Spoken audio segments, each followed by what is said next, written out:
Shalom saudara-saudara, melihat kondisi saat ini maka ibadah untuk sementara waktu diganti dengan renungan pagi. Perubahan ini tidak mengubah makna dari sebuah persekutuan dengan sesama dan dengan Tuhan. Justru di tengah situasi seperti ini kita boleh saling bersehati, boleh saling membangun satu dengan yang lain.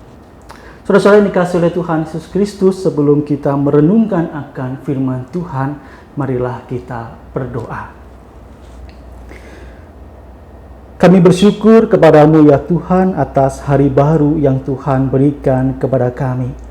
Dan pada saat ini kami hendak merenungkan sebagian dari firman-Mu, dan biarlah firman-Mu inilah yang akan terus menghidupi kami dan membawa kami menjadi pribadi yang lebih baik. Amin. Saudara-saudara dikasihi oleh Tuhan Yesus Kristus, tema kita pada saat ini adalah wong urip mesti ono masalah.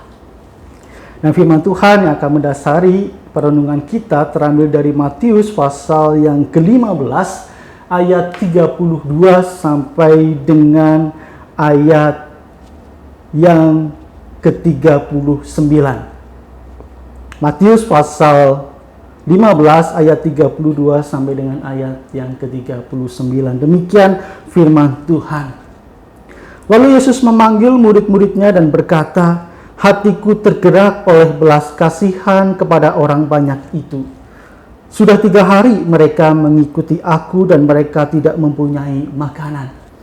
Aku tidak mau menyuruh mereka pulang dengan lapar, nanti mereka pingsan di jalan."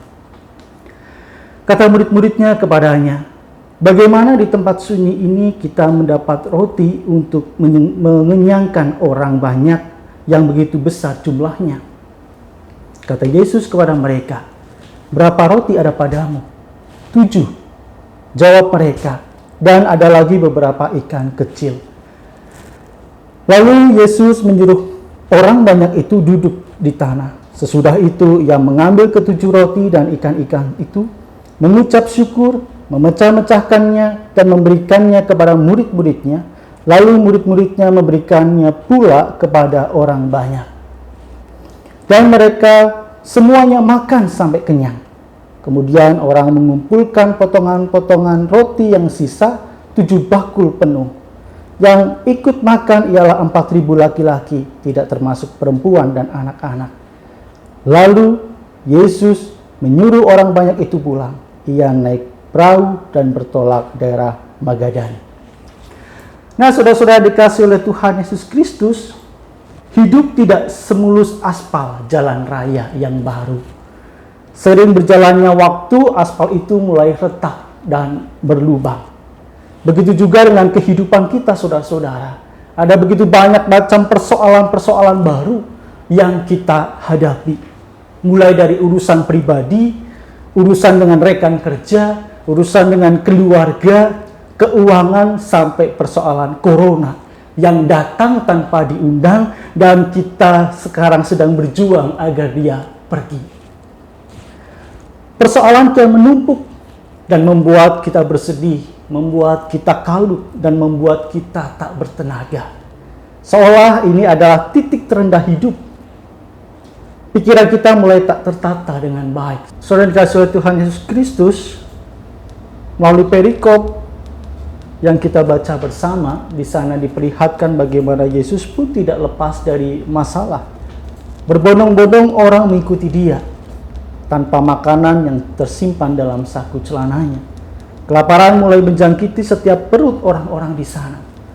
3 hari tanpa makan, hidup dan mati mulai menjadi persoalan. Yesus bukanlah pribadi yang mudah cuci tangan, saudara-saudara. Karena ketergerakan hati oleh belas kasihan, ia rela untuk mengambil peran. Karena tidak mungkin ia menyuruh mereka pulang dengan rasa yang lapar. Karena bisa saja mereka bisa pingsan di jalan. Rasa pesimis mulai menjangkiti benak murid-muridnya. Bagaimana mungkin kita bisa menjawab persoalan perut mereka?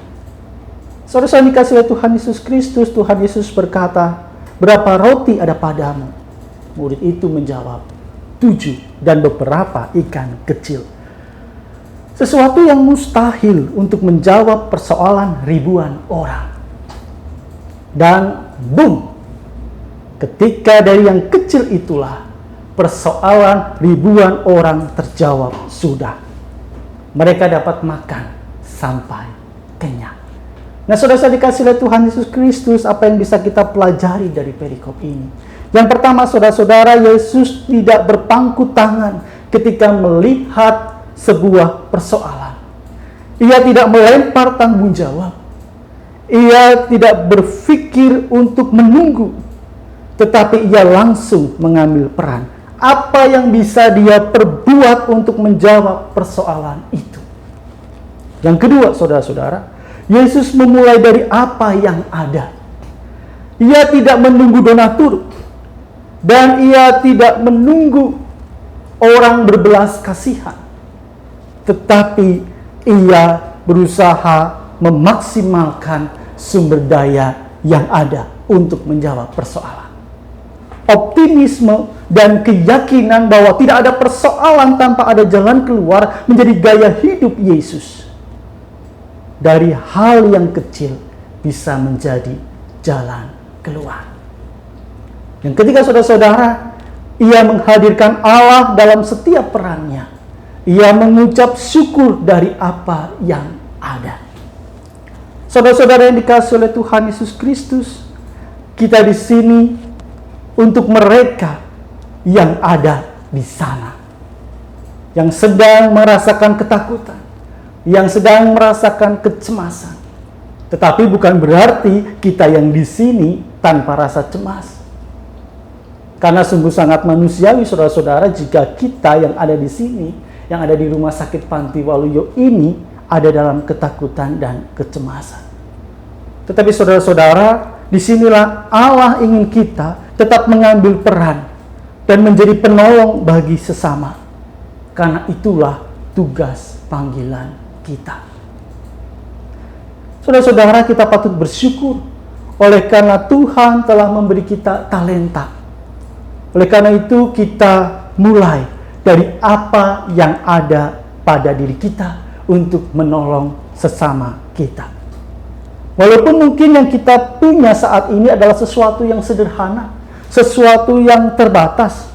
Tetapi ketika semuanya itu kita maksimalkan dengan kerjasama yang baik, ditambah dengan menghadirkan Allah di dalam setiap pelayanan kita, tidak ada kata yang mustahil, saudara-saudara, bahwa kita bisa melalui ini bersama-sama. Satu demi satu, kita dapat menyelesaikan setiap persoalan dengan baik bersama dengan Tuhan. Yesaya 41 ayat 10 juga mengatakan, janganlah takut, sebab aku menyertai engkau. Janganlah bimbang, sebab aku ini Allahmu. Aku akan meneguhkan, bahkan akan menolong engkau. Aku akan memegang engkau dengan tangan kananku yang membawa kemenangan. Selamat melayani, saudara-saudara. Tuhan menyertai dan memberkati kita sekalian. Amin. Mari kita berdoa. Tuhan, kami bersyukur karena setiap kami Engkau beri talenta. Oleh karena itu, mampukan kami Tuhan untuk dapat berbuat sesuatu di tengah situasi wabah corona ini, dengan memulai dari apa yang ada di dalam diri kami. Berkatilah kami dan lindungilah kami, para tim medis, baik yang di rumah sakit Panti Waluyo maupun di rumah sakit yang lain. Kami juga berdoa ya Bapa, untuk setiap anggota masyarakat yang pada saat ini sedang berdiam diri di rumah. Tuhan berkati mereka, Tuhan lindungi mereka. Ya Bapa, mampukan di tengah situasi ini juga kami boleh dapat melihat di dalam kacamata rancangan Tuhan. Di dalam situasi ini kami boleh dimampukan untuk menemukan apa yang sedang Tuhan kehendaki di dalam kehidupan ini. Dan biarlah kami boleh dapat taat di dalam setiap kehendak dan rancangan Tuhan. Terima kasih ya Bapa. Kami menyerahkan seluruh pelayanan kami pada saat ini hanya di dalam tangan kasih Tuhan. Amin.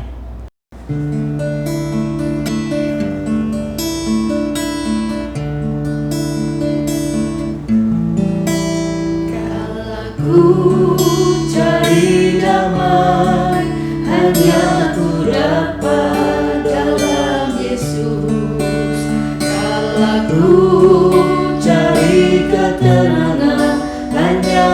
temui di dalam Yesus, tak satu pun dapat menghiburku, tak seorang pun dapat menolongku. Hanya Yesus jawaban hidupku.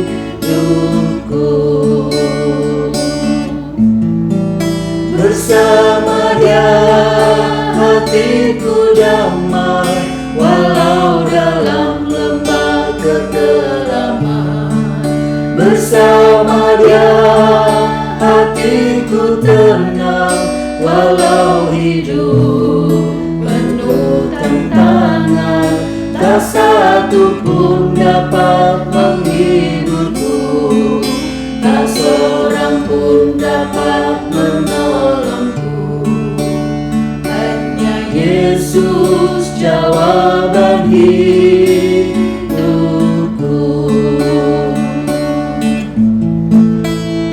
Kalau ku cari damai, hanya ku dapat dalam Yesus. Kalau ku cari ketenangan, hanya ku temui di dalam Yesus. Tak satu pun dapat menghiburku, tak seorang pun dapat menolongku. Hanya Yesus jawaban hidupku. Bersama Dia hatiku damai, walau dalam lembah kekelaman. Bersama Dia hatiku tenang, walau hidup penuh tantangan. Tak satu pun dapat menghiburku, tak seorang pun dapat menolongku. Hanya Yesus jawaban hidupku.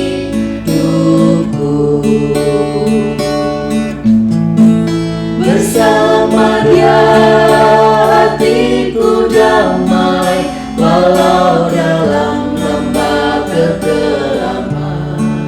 Bersama Dia hatiku tenang, walau hidup penuh tantangan. Tak satu pun dapat menghiburku, tak seorang pun dapat menolongku. Hanya Yesus jawaban hidupku.